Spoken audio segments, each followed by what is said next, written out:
Olá, pessoal! Bom, na nossa última aula a gente falou um pouquinho sobre geometria molecular.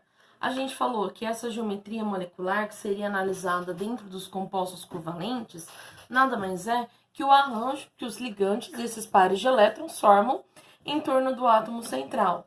Então, a gente viu, por exemplo, a geometria da água, que formava um ângulo, ou a geometria do gás carbônico, CO2, que era em forma linear. Então, a gente analisou essas diferentes geometrias na aula passada. A aula de hoje, ela vai falar um pouco sobre polaridade e forças intermoleculares.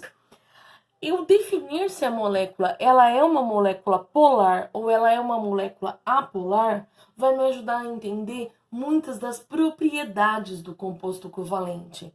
Lembra quando a gente disse assim, olha, eu tinha lá o meu composto metálico, que era o composto por metal mais metal. Eu tenho lá o meu composto iônico, que é aquele composto por átomos com diferente eletronegatividade, um metal e um ametal. E eu tinha meu composto covalente, que era aquele composto de ametal e ametal, ou ametal e hidrogênio. De uma maneira geral, os compostos metálicos, eles são bons condutores. De uma maneira geral, os compostos metálicos, eles são sólidos à temperatura ambiente. Maneira geral não quer dizer que é 100%, é só o geral. E de uma maneira geral, os metais, eles são insolúveis em água.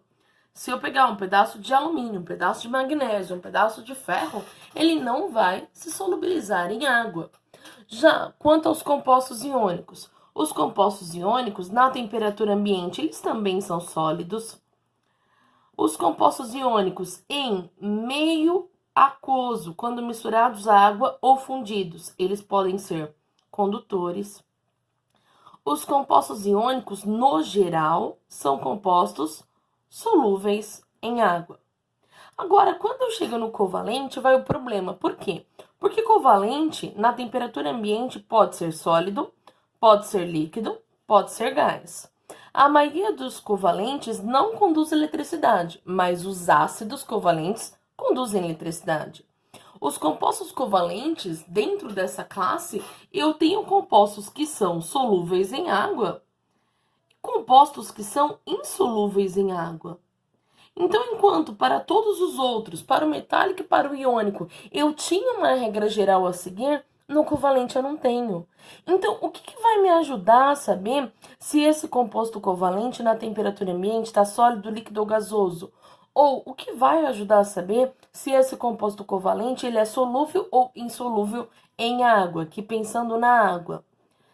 Quem vai me ajudar nessas propriedades, primeiramente, é a polaridade da molécula. Polaridade da molécula é a capacidade que a minha molécula tem de formar polos, de distorcer a minha nuvem eletrônica. Como assim? A gente sabe que a ligação covalente, então aqui a gente está falando de compostos covalentes. Esses compostos que têm o compartilhamento dos elétrons. Então, os elétrons estão sendo compartilhados por ametais ou ametal e hidrogênio. No caso do hidrogênio, nós sabemos que o hidrogênio ele tem um elétron na última camada, e quando ele vai se ligar, ele consegue ficar estável com 2. Então, ele compartilha este elétron. Quando a gente estudou tabela periódica, a gente estudou uma das propriedades periódicas, que é a chamada eletronegatividade, e falamos assim, olha, eletronegatividade é a tendência que um átomo tem de atrair ou não elétrons para si, de atrair elétrons para si. Então, quem é a família 8A não é uma família eletronegativa, porque a família 8A não quer nem ganhar nem perder elétrons. Agora, a família 5A, 6A e 7A são famílias que têm uma eletronegatividade alta, porque eles têm uma grande tendência a ganhar elétrons. Já alguém da família 1A e 2A não tem eletronegatividade alta, porque esses elementos não querem ganhar elétrons, eles querem perder os elétrons para ficar estável. Nós vimos também que quanto menorzinho o átomo, maior a sua eletronegatividade, porque quanto menor o átomo, mais próximo do núcleo. E esse meu núcleo positivo tem um maior poder de atração para atrair as cargas negativas de outros átomos. Então, a gente viu que a eletronegatividade dentro da tabela periódica cresce nesse sentido. A gente tem uma fila que ordena os elementos mais eletronegativos. Essa fila é a fui ontem no clube, briguei e saí correndo para o hospital. Essa fila aqui indica os elementos mais eletronegativos que eu tenho. Então, olha, os meus 3 elementos mais eletronegativos são justamente esses 3 que estão aqui, ó. Flúor, oxigênio e nitrogênio. São os 3 mais eletronegativos. Os 3 com a maior tendência a puxar elétrons para si, a ganhar elétrons. E depois eu tenho outros elementos. Aqui, entre o C, o P e o H, que é o carbono, fósforo e hidrogênio, a eletronegatividade, que é um valor numérico, é medido, é tabelado o valor de cada eletronegatividade de cada elemento, as eletronegatividades aqui são muito próximas uma da outra, são quase semelhantes, tá? Elas são semelhantes, são quase iguais. Então, eu vou analisar. Para eu analisar a polaridade, eu tenho que lembrar tenho que puxar esse gancho aqui, de eletronegatividade. No caso do H fazendo ligação covalente com H. Se eles estão fazendo ligação covalente, eles estão compartilhando elétrons, o que acontece? Tanto um H quanto o outro tem a mesma eletronegatividade, afinal eu estou falando de um mesmo elemento. Então essa nuvem eletrônica, ela vai ficar igualmente distribuída pelos 2 hidrogênios, porque as eletronegatividades desses átomos são iguais. Quando a diferença de eletronegatividade dos 2 elementos é igual a 0, quando os 2 elementos apresentam a mesma eletronegatividade, nós dizemos que a molécula é apolar. Apolar quer dizer, ela não possui um polo positivo e um polo negativo. Ela não tem polos, ela é apolar. Vamos ver aqui a diferença para a molécula da água. Se eu penso na molécula da água, eu sei que a geometria da água é uma geometria angular. Por quê? Porque eu tenho 3 elementos químicos e sobram elétrons no átomo central, então eu tenho uma deformação na nuvem e eu tenho esse tipo de ligação aqui. Eu tenho esse oxigênio compartilhando elétrons com H e compartilhando com outro H. Agora, se eu for analisar o hidrogênio e o oxigênio, apesar deles estarem compartilhando elétrons, o oxigênio ele é muito mais eletronegativo. Se ele é muito mais eletronegativo, quer dizer que, olha, a gente vai compartilhar, mas os elétrons vão ficar mais próximos de mim. Então, quando a gente vai ver a nuvem eletrônica que está aqui entre o hidrogênio e o oxigênio, ao invés de ver uma nuvem bonitinha como essa, a gente vê uma nuvem toda deformada. Uma nuvem como essa. A nuvem de elétrons, ela está mais sobre o oxigênio do que sobre o hidrogênio. Ela forma um polo negativo no oxigênio, e se o oxigênio fica negativo, o H fica com um polo positivo. Não é igual ligação iônica, o hidrogênio ele não está perdendo elétrons para o oxigênio. Não é isso. O que é esse polo? Esse polo, ele só vai mostrar que na divisão dos elétrons, apesar deles estarem compartilhando, o elétron está aqui bem mais perto do oxigênio do que do hidrogênio. Então é uma distribuição, é um compartilhamento, mas não um compartilhamento igualitário. Os dois não entraram com a mesma força. O oxigênio tem uma força muito maior.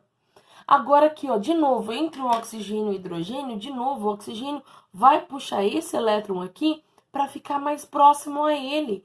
Então, de novo, eu vou ter a minha nuvem eletrônica sendo deformada. E quando essa nuvem eletrônica ela fica deformada, surge então um polo negativo para perto do oxigênio e para o lado do meu hidrogênio surgem polos positivos. Por quê? Porque o elétron está muito mais perto do oxigênio do que do hidrogênio.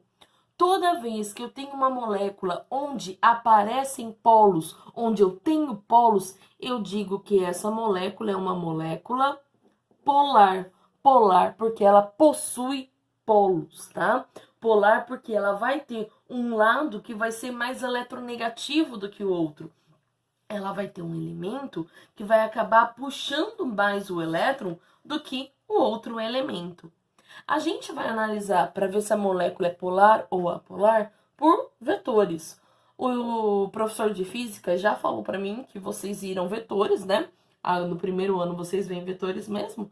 Então, sabendo, conhecendo vetores, vamos dar uma analisada na geometria das moléculas. Agora que a gente sabe o básico sobre a teoria. O que é uma molécula polar? Uma molécula polar é uma molécula que deforma a nuvem eletrônica, que deslocaliza os elétrons, que deixa os elétrons muito mais próximos de um átomo do que do outro. Uma molécula apolar é uma molécula que não deforma essa nuvem eletrônica. Ela fica distribuída igualmente. Pensando em vetores, vamos só copiar a fila de eletronegatividade para a gente não esquecer. Fui ontem no clube, briguei e saí correndo para o hospital. Esses três praticamente igual. E aqui aumenta a eletronegatividade. Então, vamos imaginar no caso da água, que é o que a gente tinha visto lá. Eu sei que o oxigênio é mais eletronegativo que o hidrogênio. Então, os elétrons estão indo em direção a esse oxigênio, ficando aqui uma densidade da nuvem negativa. Entre H e o oxigênio atrai mais os elétrons. A densidade negativa se concentra toda em cima desse oxigênio. Se aqui fica negativo, aqui fica positivo. Esses vetores mostrados aqui, esses vetores que estão apontando para onde eu tenho os elétrons sendo atraídos, qual o átomo mais eletronegativo? Esse vetor que eu tenho, ele vai dar zero se eu tentar somar esses vetores? Um vai anular o outro? Não. Se um não anula o outro, se esses vetores eles são diferentes de zero, se eu tenho então um lugar onde o polo é mais positivo do que no outro, que vai ser o lugar mais negativo, esta molécula é polar. Olha agora o caso também do HCl. Entre o H e o Cl é mais eletronegativo. Quer dizer que ele puxa mais os elétrons. Ele fica negativo e o H, então, fica positivo. Esse vetor aqui não tem nada para anular. Ele também é uma molécula polar, o ácido clorídrico. Agora, imaginem o gás carbônico. O gás carbônico, se a gente aprendeu a geometria dele, como não sobram elétrons no átomo central e eu tenho três átomos, a geometria dele é linear. Vamos ver, analisando a molécula do CO2, entre o O e o C, quem é mais eletronegativo? O O. Então, ele puxa os elétrons desse lado. Entre o O e o C, quem é mais eletronegativo? O O. Ele puxa os elétrons desse lado. Peraí, os elétrons eles estão sendo puxados para a direita, mas eles estão sendo puxados para a esquerda também. É como se os elétrons fossem uma caixinha no meio e tivesse alguém fazendo força para a direita e depois a outra pessoa fazendo a mesma força para a esquerda. Os elétrons vão sair do lugar? Não! Se isso for vetores iguais, porque as eletronegatividades são iguais, vetores iguais em sentidos opostos, o que acontece? Eles se anulam. E se eu tenho essa anulação de vetor, quer dizer o quê? Que a minha molécula, ela não tem um lado que eu falo, olha, o negativo vai se concentrar desse lado. Não, tudo foi anulado. Então, essa minha molécula é apolar. Vamos ver uma outra molécula, por exemplo, o NH3, que é a amônia. Tem o N, hidrogênio, hidrogênio, hidrogênio. Desenho desta forma, porque aqui eu tenho 4 elementos, mas 4 átomos, mas sobram elétrons no átomo central, então a geometria é piramidal. Se eu for analisar a eletronegatividade, entre o N e o H, o N é mais eletronegativo, puxa os elétrons. Entre o N e o H, o N é mais eletronegativo. Entre o N e o H, o N é mais eletronegativo. Nesse caso aqui, esses vetores, eles estão se anulando? Não, eu sei claramente pela minha molécula que o negativo está concentrado sobre o N. Esses vetores não se anulam. Se esses vetores não se anulam, esta molécula é uma molécula polar. Outro, Se eu pegar, por exemplo, esse composto aqui, que é o propano, que é o gás de cozinha, é um dos componentes do gás de cozinha. Entre carbono e hidrogênio, a eletronegatividade é muito diferente? Não, a gente disse que é quase a mesma. Se é quase a mesma, dá para falar esse atrai mais o elétron ou esse atrai mais o elétron? Não, não dá para falar, porque as eletronegatividades elas são quase iguais. Não dá para falar, olha, o elétron está indo para a direita ou para a esquerda ou para cima ou para baixo. Se eu não sei para onde o vetor, esse mi, que é o meu vetor que vai indicar a eletronegatividade, para onde estão indo os meus elétrons, o elemento que puxa mais os elétrons. Se eu não tenho esse vetor, então eu não tenho que falar, olha, dá para saber que o negativo está mais do lado direito ou esquerdo? Não dá. Então eu sei que essa é uma molécula apolar. Último caso que a gente vai ver aqui como exemplo, fluoreto de boro. BF3, a gente sabe que tem uma geometria trigonal plana, forma o nosso triângulo. Entre B e flúor, quem puxa mais os elétrons? Olha, o boro nem tá aqui. Então, flúor é mais eletronegativo, puxa mais os elétrons para cima. Entre boro e flúor puxa para cá. Entre boro e flúor puxa para cá. Gente, pensa em vetores. Eu tenho um vetor para a direita e tenho um vetor para a esquerda. Para a direita e para a esquerda, eles acabam se anulando, só que os dois formam um único vetor para baixo. Esse vetor para cima e esse vetor para baixo acaba se anulando. Se eles se anulam, quer dizer, olha, não dá para saber se o elétron está aqui, aqui ou aqui. Por quê? Porque eu acabei anulando tudo. Se eu acabei anulando tudo, essa molécula é uma molécula apolar. Por quê? Porque não dá para falar exatamente aonde os elétrons estão concentrados. Os elétrons estão sobre toda a molécula. Por isso que esses vetores acabam se anulando. Por isso, esta é uma molécula apolar. Cuidado com os exercícios. Às vezes o exercício ele fala assim, olha, a minha molécula tem uma ligação polar.